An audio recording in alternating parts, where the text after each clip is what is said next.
우리 몸에는 약 206개 뼈가 있습니다.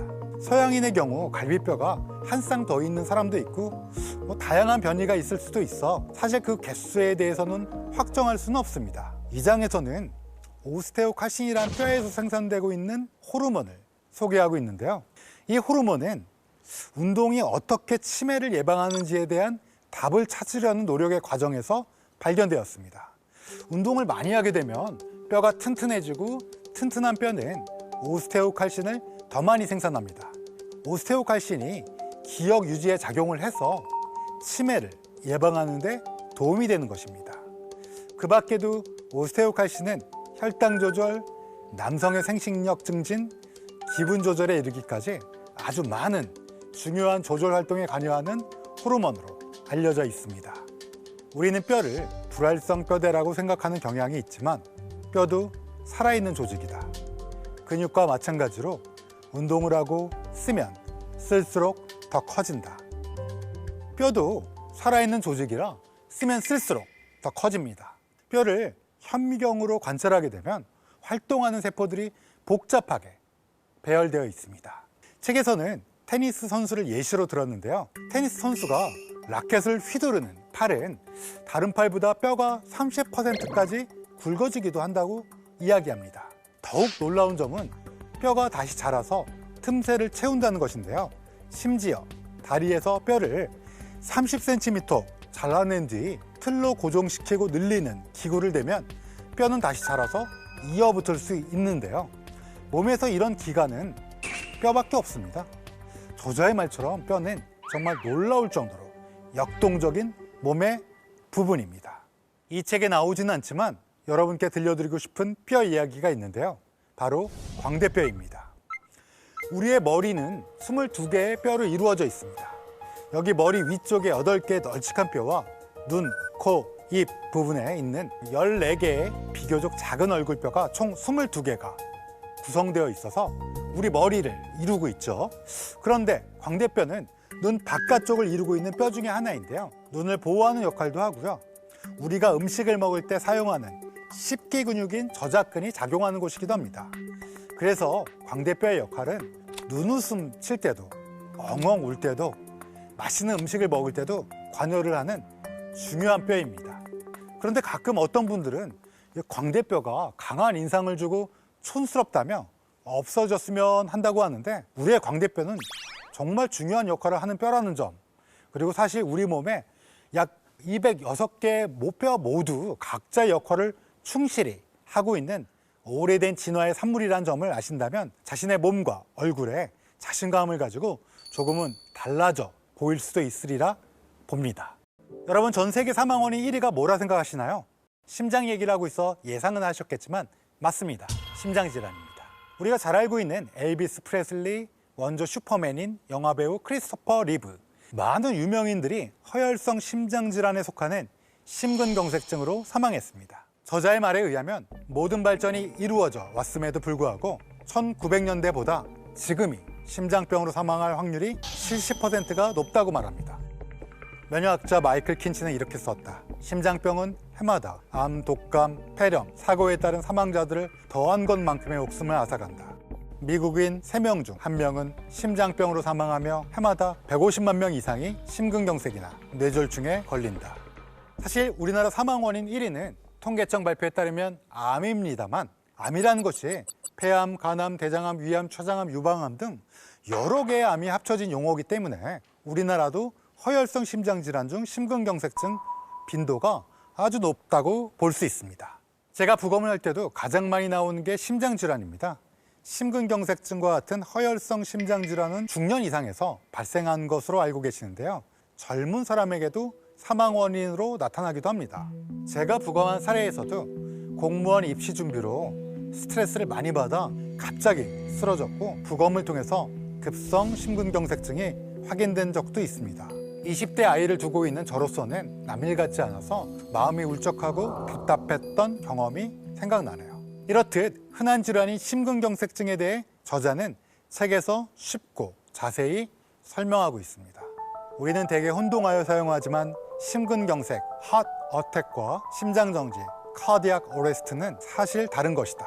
심근경색은 심장동맥이 막히는 바람에 산소를 지닌 혈액이 심장 근육으로 갈 수 없을 때 일어난다. 심장정지는 심장이 아예 펌프질을 멈출 때에 일어난다. 저야 업이라 잘 알고 있지만 일반적으로 모를 수 있는 내용이기도 한데요. 먼저 심근경색증, 의학 용어로는 마이오카디얼 인팍션이라고 부르지만 일반적으로는 핫어택이라고 부르는 이 질병은 산소를 지닌 혈액이 심장 근육으로 갈 수 없을 때 일어나는데요. 되게 갑작스럽게 일어나기 때문에 영어의 발작이란 뜻의 어택, 이것이 붙습니다. 심장 정지는 심장이 아예 펌프질을 멈출 때 일어납니다. 심근경색은 심장 정지로 이어질 때가 많지만 심장 정지는 심근경색 없어도 일어날 수 있습니다.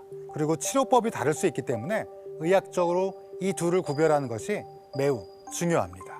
그렇다면 심근경색증은 어떻게 생겼을까요? 심장 바깥쪽에 위치한 심장을 먹여 살리는 동맥, 이걸 이제 심장동맥 또는 관상동맥이라고 부르는데요. 동맥 안쪽이 노랗게 꽉 막혀 있는 것을 동맥경화라고 합니다. 사진과 같이 심장동맥 또는 관상동맥이 노란색의 동맥경화가 이렇게 꽉 막히게 되면 피가 통하지 않아서 근육이 죽게 됩니다. 혈관이 막혀서 심장 근육이 죽은, 이걸 이제 의학 용어로 괴사라고 하는데요. 이 괴사되어 보이는 심근경색증이라고 부를 수 있는 부위입니다. 실제 빌 브라이슨의 이야기에 따르면 모든 유형의 심장 기능이 멈춘 경우의 4분의 1은 심근경색이 치명적으로 발생했을 때 자신의 심장에 문제가 생겼음을 최초로 그리고 마지막으로 알게 된다고 하는데요. 우리가 건강검진을 받고 건강한 생활 습관을 유지해야 되는 이유가 되겠지요. 이 책에서는 허파를 비롯한 호흡과 관련된 여러 재미있는 이야기에 대해 알려주고 있습니다. 하나 예를 들면 영국의 학술지인 네이처에 소개된 재채기와 관련된 실험인데요. 재채기를 할 때 물방울이 8m까지 날아가고 공중에 떠다니다가 바닥에 가라앉기까지 약 10분까지도 걸린다는 것을 초고속 카메라로 증명했습니다. 사실 저희 법의학자와 같이 허파를 자세히 살피는 사람들에게는 숨을 쉰다는 것이 얼마나 놀라운 일인지 잘 알고 있습니다. 이 책에서는 허파의 무게가 약 1.1kg이라고 기술되어 있지만 실제 해부를 해보면 사망자의 허파는 죽음의 원인에 따라 천차만별의 무게를 가지게 됩니다. 예를 들어 물에 빠져 사망한 익사자나 심장이 안 좋아서 전신 부종이 생긴 상태에서 돌아가신 분들은 허파에 물이 가득 차서 양쪽 허파의 무게가 2kg을 훌쩍 넘기도 합니다. 또한 허파를 잘 살피다 보면 이분이 어떤 환경에서 사셨는지 알 수 있는데요. 바깥의 공기가 하루 약 2만 번이나 왔다 갔다 폐 안으로 하니까 허파는 우리가 어떤 환경에서 어떤 습관으로 살았는지 아주 잘 보여주기도 합니다. 예를 들면 어린아이의 허파는 핑크핑크한 색으로 보이는데요. 공기가 좋지 않은 지역에서 오래 산 성인의 허파나 연기를 많이 들이마시는 분들의 허파에서는 검은색의 반점들이 여러 개가 관찰됩니다.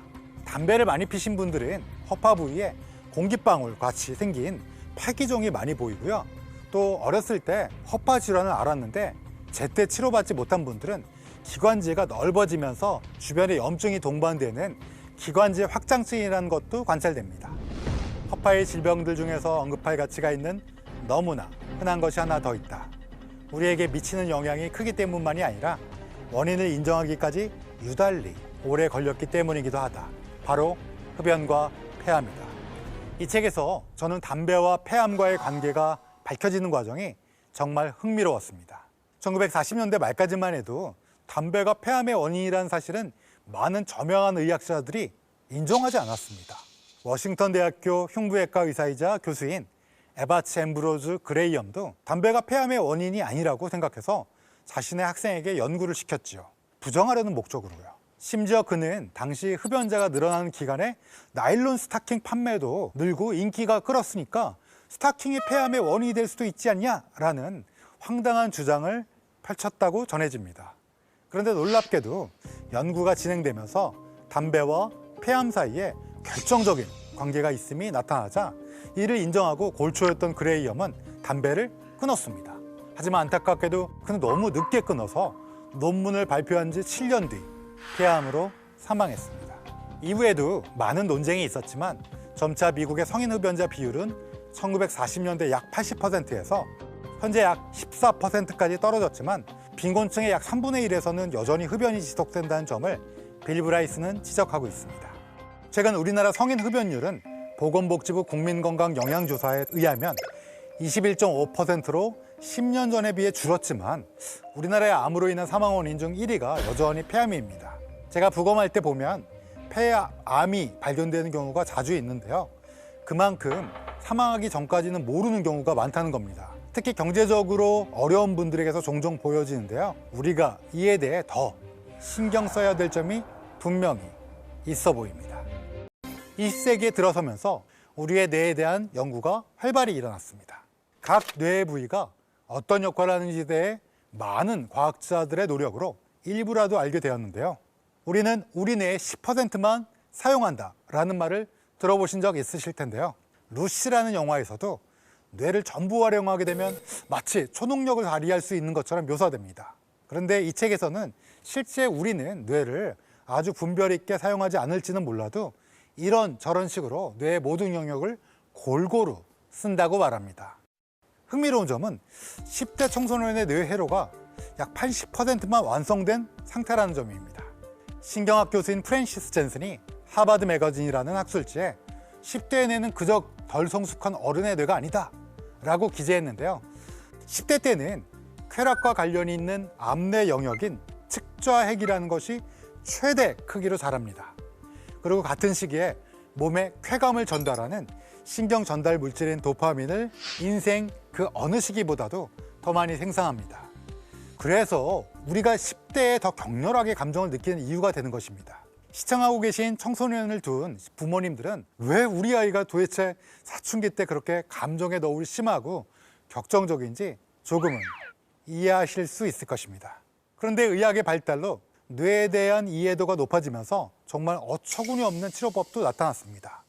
신경학 교수 에가스 모니스는 조현병 환자들의 이마엽을 잘라내면 불안정한 마음이 가라앉을지 알아보기 위해서 시험 삼아 이마엽을 자르기 시작했다. 그리하여 이마엽 절개술이 탄생했다. 모니스는 과학적이지 않는 방법이 어떤 것인지를 말해주는 거의 완벽한 사례를 제공했다. 그는 환자가 어떤 손상을 입을지 또는 어떤 결과가 나올지 전혀 생각도 하지 않은 채 무작정 수술을 했다. 포르투갈의 리스본 대학교의 신경학 교수 에가스 모니스는 그 당시 동물을 대상으로 예비 실험조차 전혀 하지 않은 채 정신장애가 있는 환자들의 이마엽, 즉 전두엽을 절개하는 시술을 했습니다. 이마엽 절개술을 받은 환자들의 일부는 덜 폭력적이고 온순해졌으나 성격이 돌이킬 수 없이 크게 손상되었다고 합니다. 수술법의 단점도 많고 어떤 환자에게 해야 하는지에 대한 기준도 없었지만 아이러니컬하게 전 세계적으로 환영을 받아서 1949년에는 노벨상까지 수상하게 됩니다. 노벨상을 받은 치료법이라 전 세계적으로 찬사를 받았고 미국에서 월터 잭슨 프리먼이라는 의사가 그의 열렬한 추종자가 되어 무차별적으로 이마엽을 절개하기 시작했습니다. 한 번은 순회하면서 12일 동안 225명의 이마엽을 잘라낸 적도 있었는데요. 심지어 4살밖에 되지 않은 어린 아이에게 이 수술을 했다고 합니다. 공포증 환자, 주정뱅이, 정신적으로 사회적으로 일타행동을 보인 거의 모든 사람들이 수술의 대상이었습니다. 이 수술에 잘 알려진 실패 사례는 케네디 대통령의 여동생인 로즈메리 케네디와 관련된 일화인데요.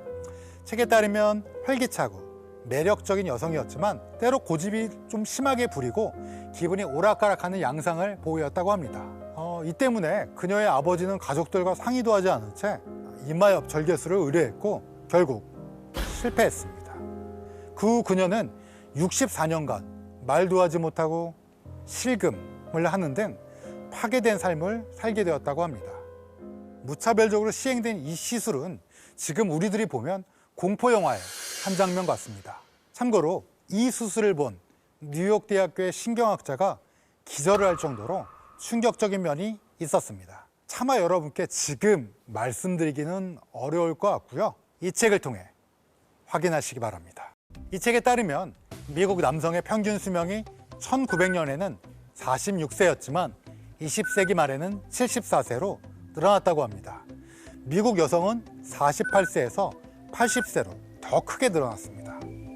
한국인의 기대 수명 역시 통계청 기록을 보면 1970년 62.3세에서 2019년 83.3세로 21년이 늘어났습니다. 지구 전체로 보면 1950년 남성의 기대 수명은 48.1세였는데 지금은 70.5세이고 여성의 기대 수명은 52.9세에서 75.6세로 늘어났다고 합니다.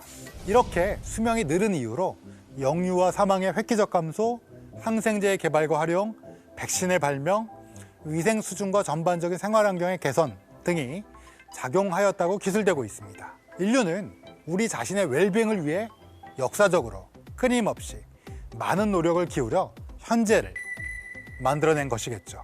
이 책을 읽으면 반복해서 나오는 문장을 확인하실 수 있는데요.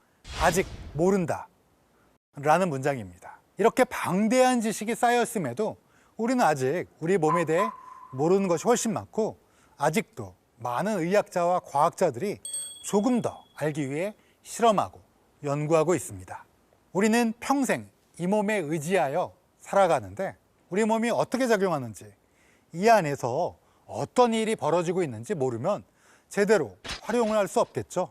그렇다고 의과대학을 나온 것도 아닌데 몸에 대한 어렵고 복잡한 지식을 독학하기란 쉽지 않을 것입니다. 이 책은 우리 몸에 대한 엄청난 양의 검증된 지식을 재미있는 일화와 쉬운 설명으로 꼭꼭 소화시켜주는 책입니다. 제가 심장, 폐, 그리고 뇌에 대해서만 간략히 말씀드렸는데도 무척이나 재미있으셨으리라 희망하고요. 사실 이 책에서 제가 말씀드리지 않은 부분, 예를 들면 잠, 거시기 쪽으로 제목만 들어도 재미있는 부분이 무궁무진하답니다. 이 책을 통해 교양 있는 지식인으로서 그리고 내 몸을 더 잘 아는 건강한 사람으로 발전해 나가시기를 바랍니다.